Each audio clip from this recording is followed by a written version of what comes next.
Anger pouring out on the streets of Beirut after Lebanon's Prime Minister-designate throws in the towel.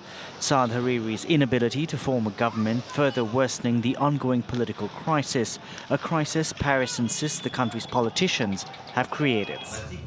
But it is yet another terrible element, incident, and there's a total inability of the Lebanese leaders to find a solution to the crisis that they actually generated. Lebanon has been in a state of crisis since late 2019. Anti-government protests then pushed Saad Hariri from office. A year later, Prime Minister Hassan Diab stepped down in the aftermath of the explosion at Beirut's port. 8 months ago, Hariri was tasked with forming a government to enact economic reforms the international community insists are needed to unlock billions of dollars in aid.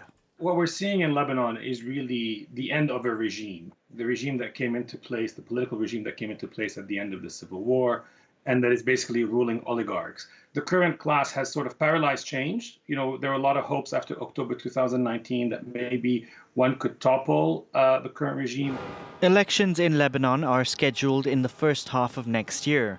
Some analysts predict the political paralysis is likely to continue until then and trickle out on the street.